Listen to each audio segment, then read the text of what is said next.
Hello and welcome to my first ever Magic the Gathering deck showcase. A little backstory. You already know I'm a big Magic the Gathering player if you've ever watched my videos. But I was in a draft with the recent set Lorwyn Eclipsed, and I really loved a particular mechanic. The Vivid mechanic. Wait, let me switch. The Vivid mechanic. Which basically says it gets stronger the more colors among permanents out on the board you have. And so I really wanted to make a deck out of this, and so this is what I came up with. Let me show you. Also, big shout out to the channel. What's the name of the channel? 2 seconds. Reminder Text. Yes, the channel Reminder Text. It's an amazing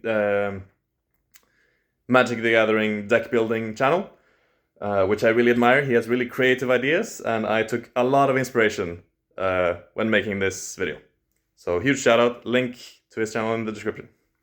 Anyway, so the commander is Jared Carthalion for the reasons that he is all colors, so he can unlock all the colors in the deck. And his first ability is especially important. It says create a 3/3 cover creature token with trample that's all colors. Now, creatures are very important because it unlocks the full power instantly of the vivid mechanic. Let's see. How do I? Let's do this. Does this work? Yeah. There we go. So, this is an example of a Vivid card. So, let's see. We got Squawk Coaster, some simple ones. This one's just stronger in power the more colors you have. Shimmer Creep, also basic. It drains opponents, equal to Vivid. This one gains me life, and it's also a great blocker. 2 for Death Touch. Very solid. And then we have more recurring effects, such as Glisterbairn. It pumps up creatures. Very standard Vivid cards. And then we got the Swingers, the real juice of the deck, the Elemental Spectacle. If you have a creature out, for example, Scrap Basket in the other pile I will get to, and you have all colors on board, then for 6 mana you get 5 5/5s and just flood the board right away. And you really gotta be careful when playing this card, because you will become the threat if you're not careful. Next we have just some basic removal. Oh yeah, also, when I ordered these cards, I did not pay attention to the language of the cards. They are not all in English. Some are in German, some are in French, some are in Russian.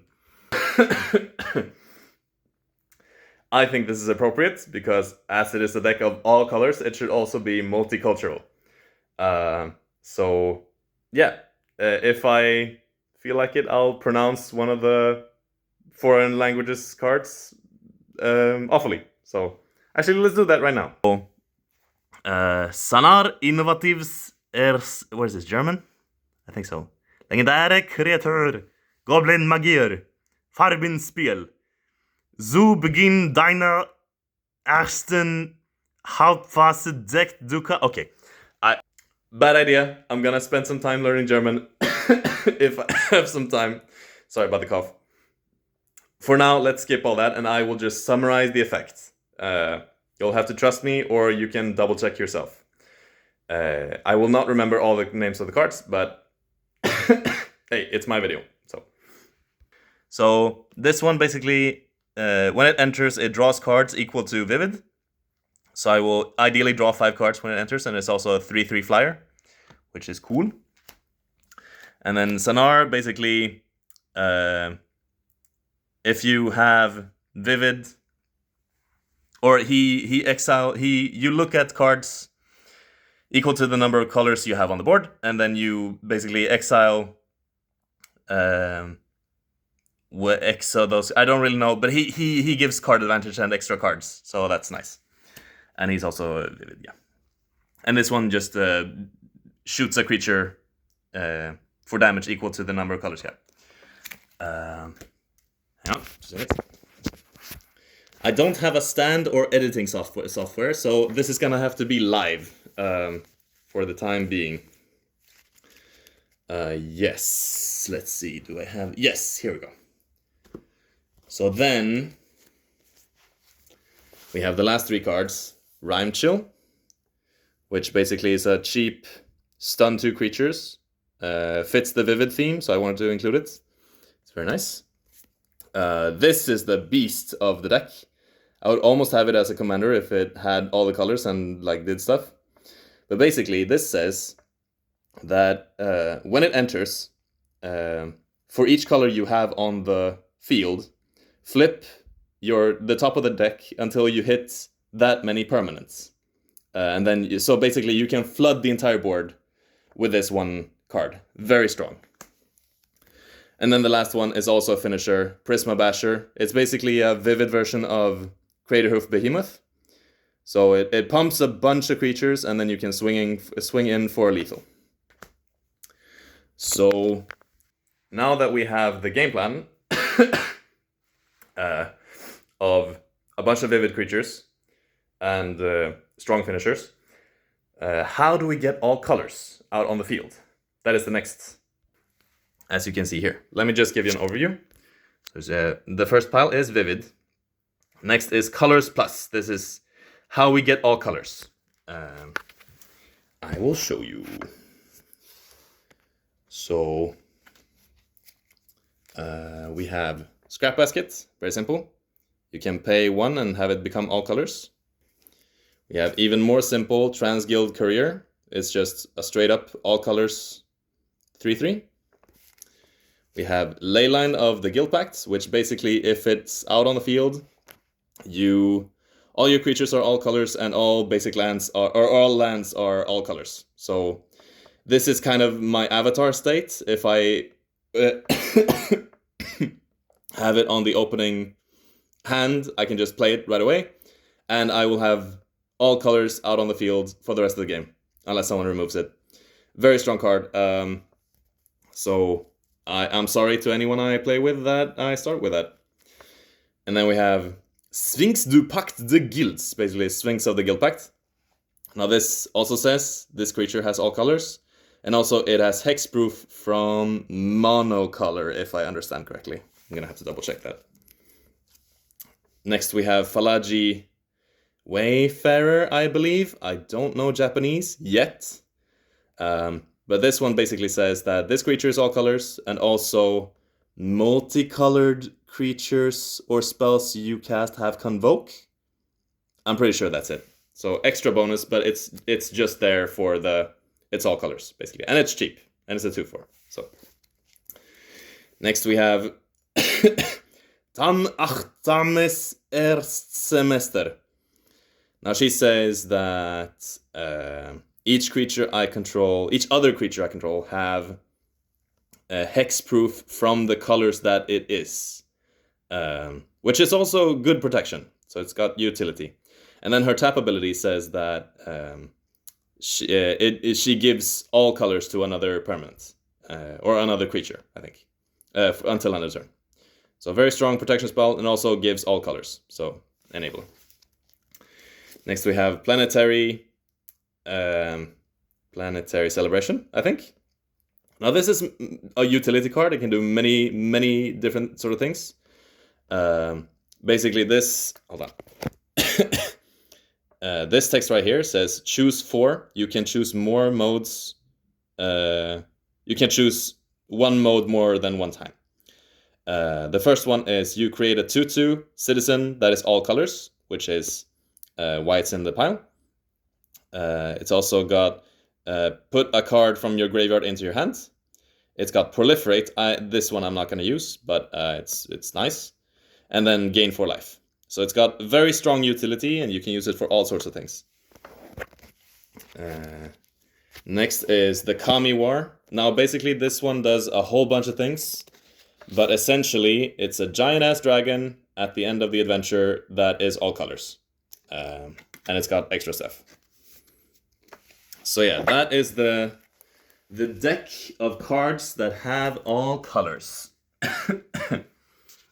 Right.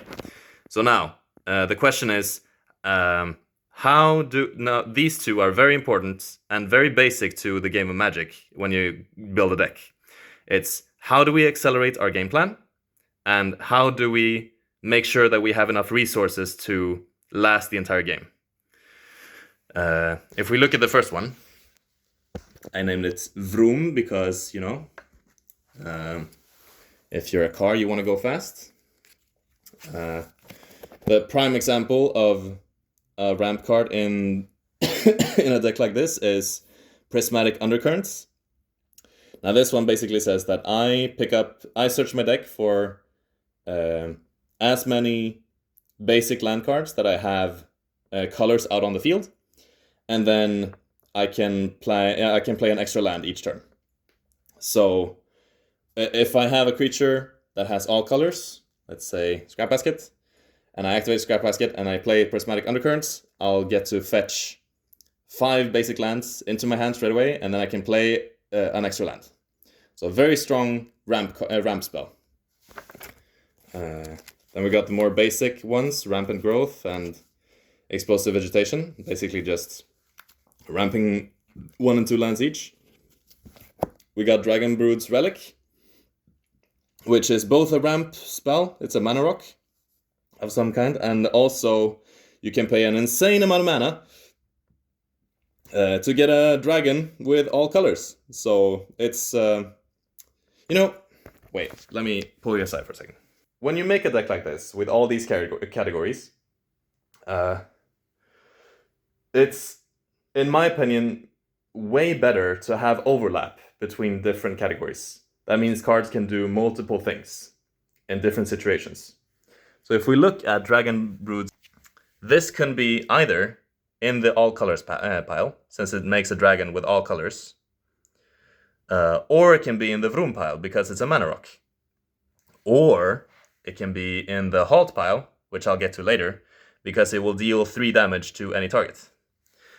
So utility is very important in a toolbox kind of deck like this. I think it's a toolbox deck, right? Comment down below if you think it's not a toolbox deck. So then we got Midnight Clock Tower, I think. Blue mana rock, and also it refills your hands at the end. Very nice. Bloom Tender, very expensive, but it's got Vivid, so I wanted to include it. Just ramps a whole bunch. Very nice. Arbor Adherent, also ramps, and it's a druid, which is a surprise tool that we will get to later, why I will include this in the deck. Next is a card that I will not pronounce, and it basically says that it both ramps for 1 colorless, and also, importantly, it draws me cards whenever a creature with power 5 or greater enters the field, which is really neat. Card draw is important. And the last one in the ramp pile is the Domri Anarch of Bolas. Now this one is really more utility. It's got, I don't really care too much about the first ability, creatures you control get +1/+0, although it's nice. I'm mostly interested in these 2 abilities. The first one, the +1, is adding red or green, and then creature spells you cast this turn can't be countered, which is important because, say I want to play the Prisma Basher and end the game by pumping all my creatures and swinging. I don't want some whack-ass blue player to be like, actually, I'm gonna counter that, and then I'm gonna shit on your face. So Domri is very nice, doing gruel things, stopping blue players from doing their shenanigans. And it's also got a fight spell mode as well, which is neat. Removal. So yeah, that is the ramp pile. Next, how do we get more resources to sustain ourselves in the game, so we don't run out of cards or steam? And here, oh shit, sorry. Yeah, here we got some normal get stuff fast cards. These spells just draw you cards instantly when you play them, which is important. Fact or Fiction is one of those.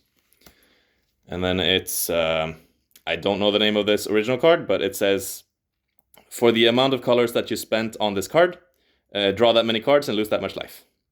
So draw 3, lose 3 life, ideally. And then this one says, draw cards equal to the highest mana value among permanents you control, which is gonna be good for this deck, because this deck ideally has a big thing out in play. Next, we have Prime Speaker Zagana.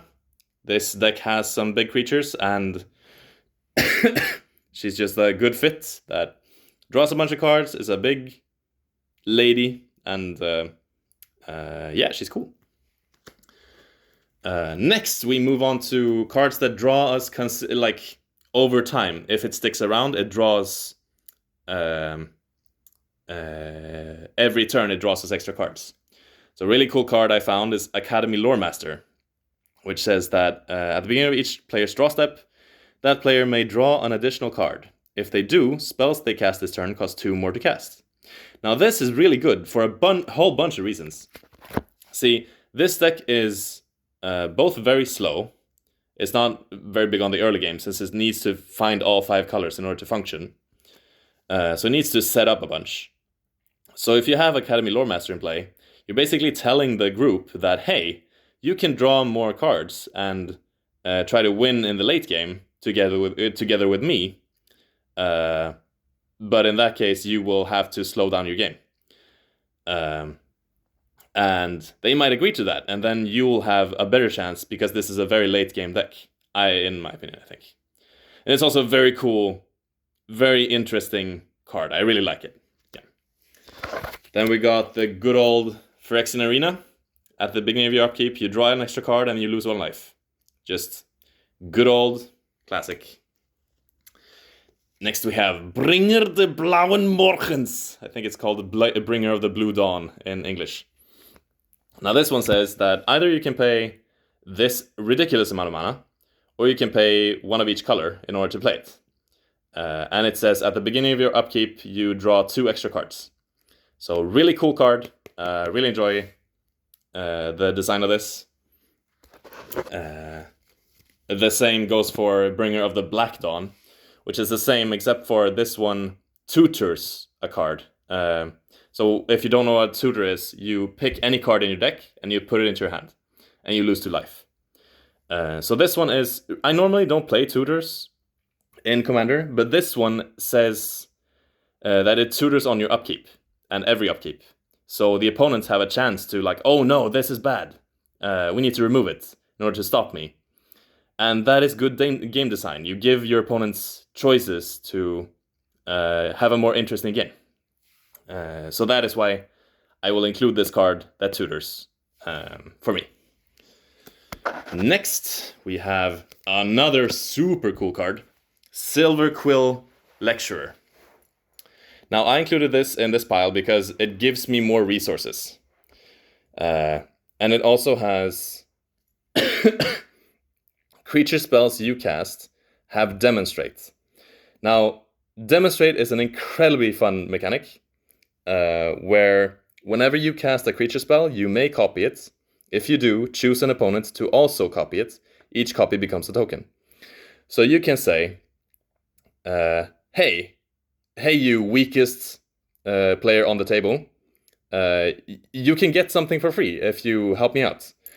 And I will also get more stuff at the same time.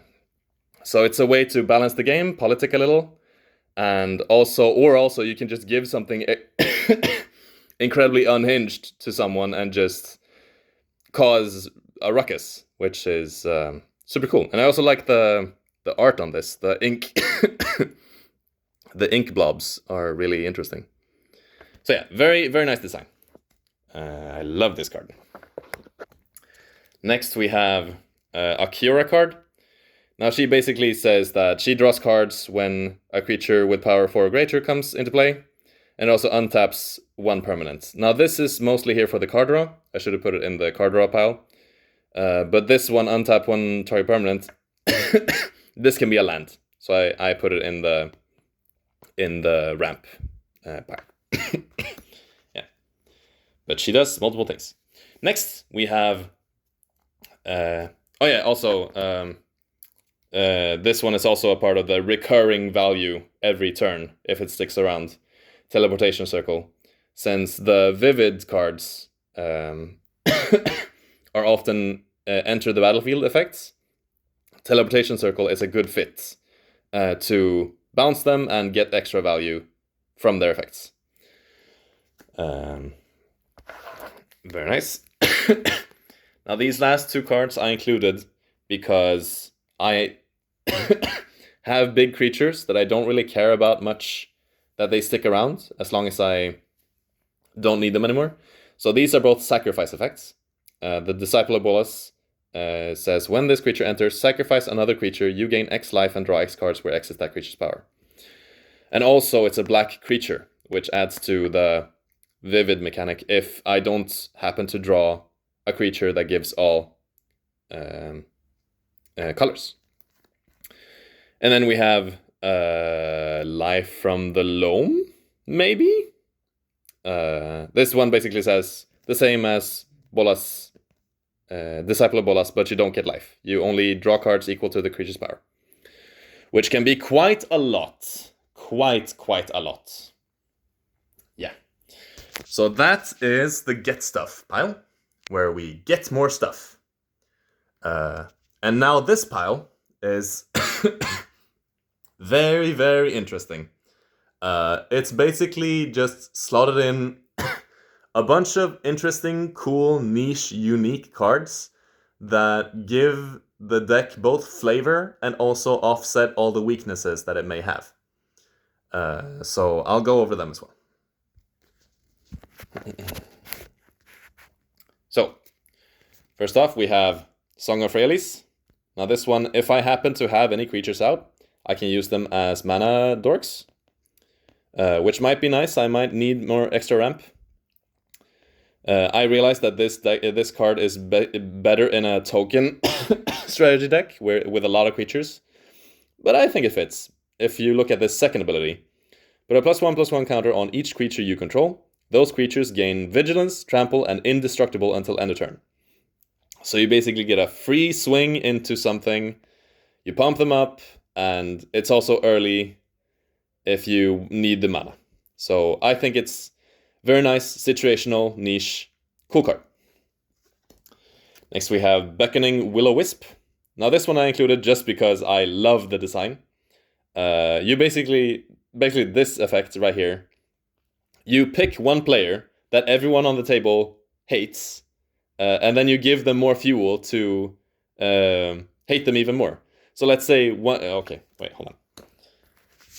So let's say my play group have 3 players and me, and then we have a game, and one guy is playing.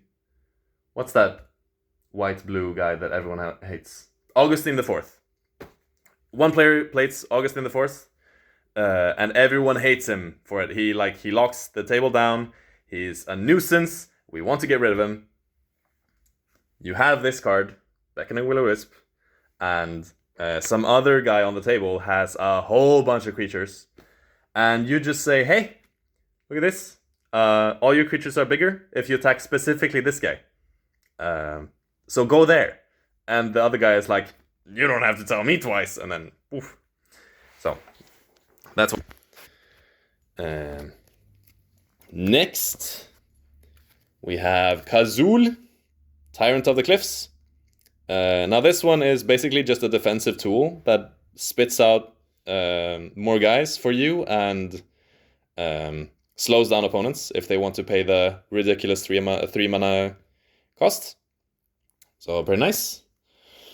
Avatar of Slaughter I included just because it's a way to just finish the game. It just says every creature on the board has double strike and has to attack every combat they're able. So if you are just stuck in a 50-minute game and you just want to end it, you slap this bad boy down, and then everyone kills each other, and then it's done, and then you can eat some pizza. I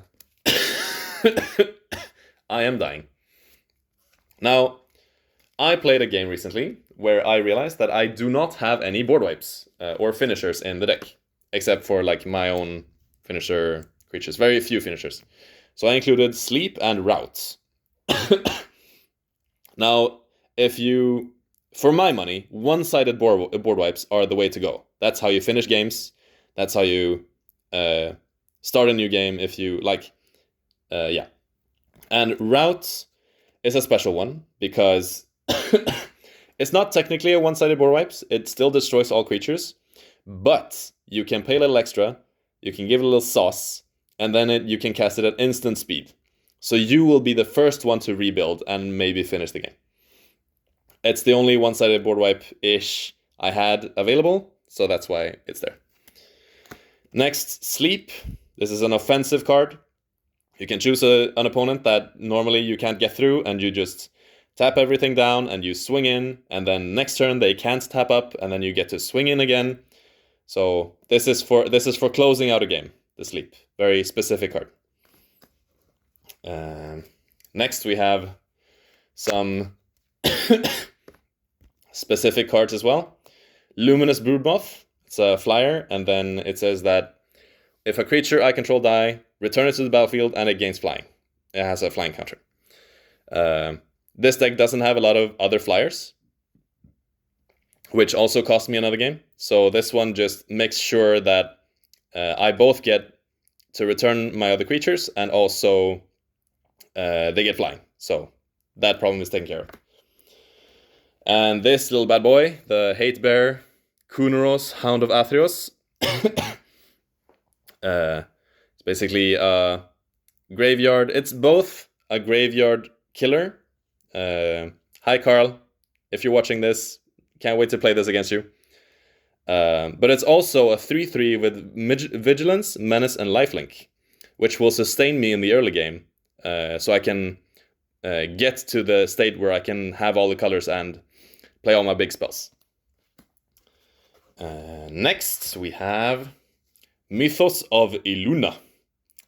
Now this one, this one says create a token that's a copy of target permanent, and then if I paid red and green for the costs in the two colorless, then that token will fight something else.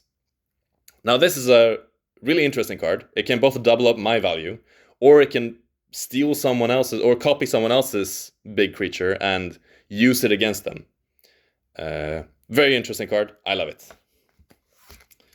Then we got another super niche card, Reigns of Power. Now this one basically switches your creatures and your opponent's creatures. And this card I use in this deck for when I'm severely outnumbered. There's one strong player and I'm out of resources, I'm out of gas, I have no creatures. And we have ideally been battling and he has a low life total left. And he's just swinging in for the kill. I can play Reigns of... Or like, it's my turn, but next turn he will kill me. And I will play Reigns of Power, switch his creatures, and then kill him before he gets to deal the finishing blow. The other way to use this card is if one strong player is attacking me before I have time to set up. I can play Reigns of Power, steal a third player's creatures, use those two armies and knock each other out, and then balance the game so I have a better chance of winning. So two ways to either use this as a finisher or use this to balance the scales in a multiple player war, basically. Next, we have the last 4 cards in this pile, which is all centered around the Disneyland card of the ages, Gilt Leaf Archdruid.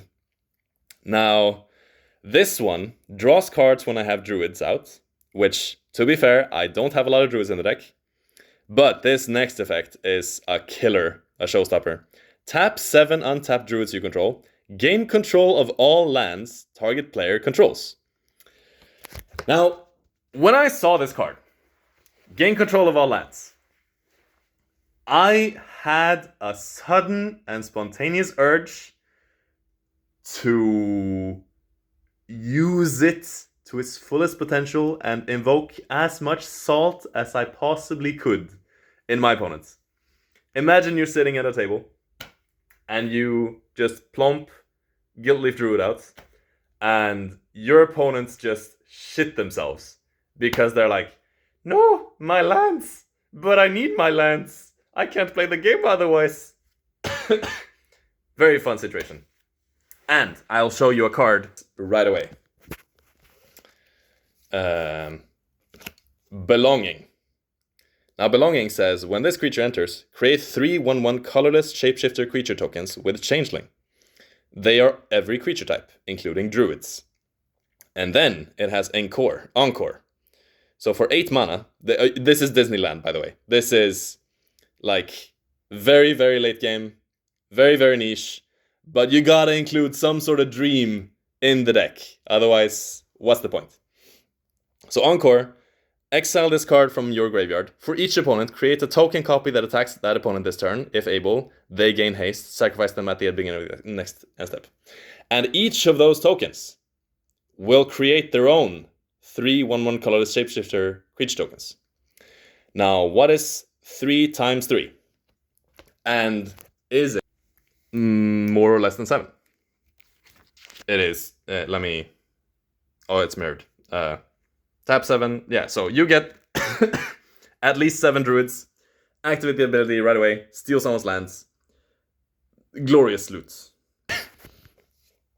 And these 2 other cards are basically also druids or pump out druids. So that is my pile of cool cards that I want to have to add some spice in the deck.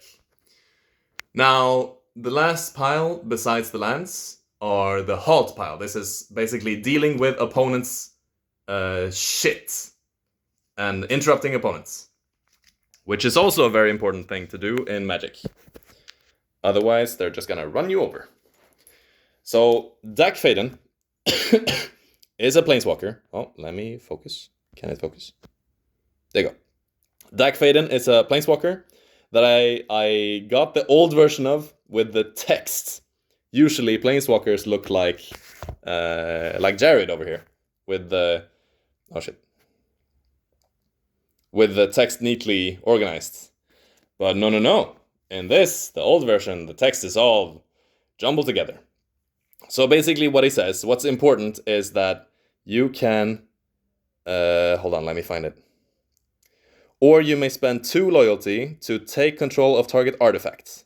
That's basically it. So if your opponent is playing a big artifact or a small mana rock and you want to steal it early game, you can do it with Dak Faden. That's basically what he's there for. Next, we have Thieving Skydiver. Again, another card that steals artifacts. Very nice card, very niche card. I love it. Another artifact card is Sculpting Steel. This is more of a tech card.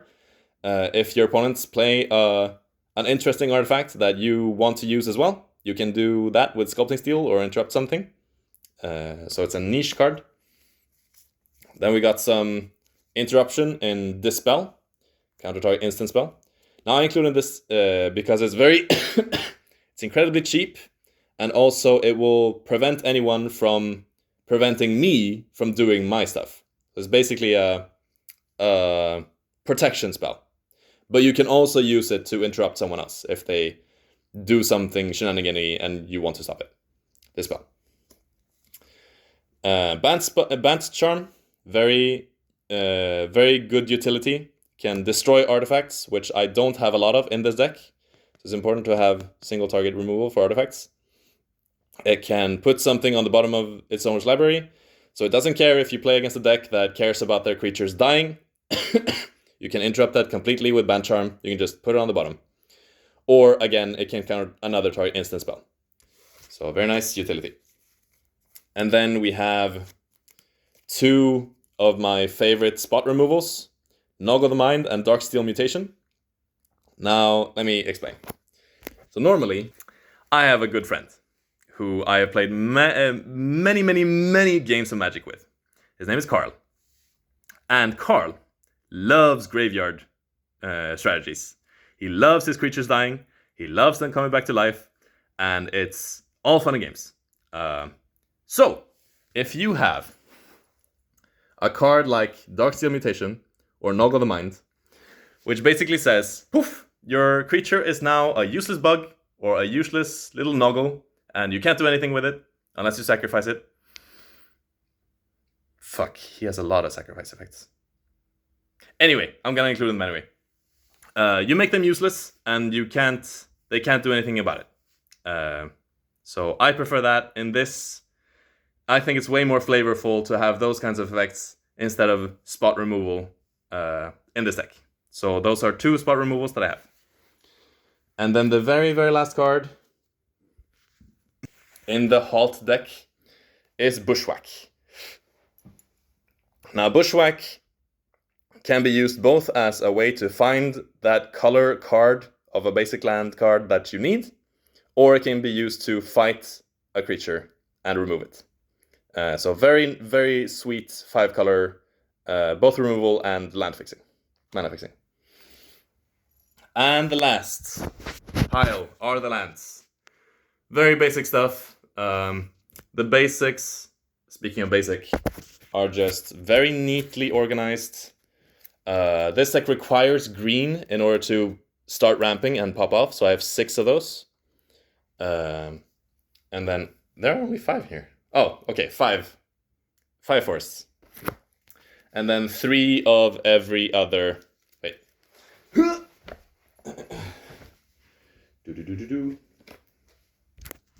Yeah, and then 3 of every other basic land type. Very nice, very balanced. All is restored in peace. And then the non-creature lands are also pretty simple. Notable mentions are Promising Vein. Can be played for mana right away or fix a basic land. Ash Barrens, honorable mention. I really like it. Land cycling gets you the land you need. Vault of the Archangel, for those situations where you need lifelink and death touch.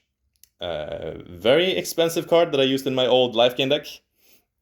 I thought it fit nicely here. Thespian Stage, for when you see a land you want to have another one of. Honestly, I'm not really sure why I have Thespian Stage in here, but it's cool. So, and yeah, those are, and then the rest are the basic, like Pain Lands, Prairie Stream, and the like. So yeah, just multiple colored good lands. And yeah, that is the deck. That is the deck. It's called Mystic Forest. We're closing in on 40 minutes. I hope this was entertaining to watch. I hope I was pretty concise and didn't waste too much of your time. I don't know how to finish this video, but I'm very excited to play with this deck.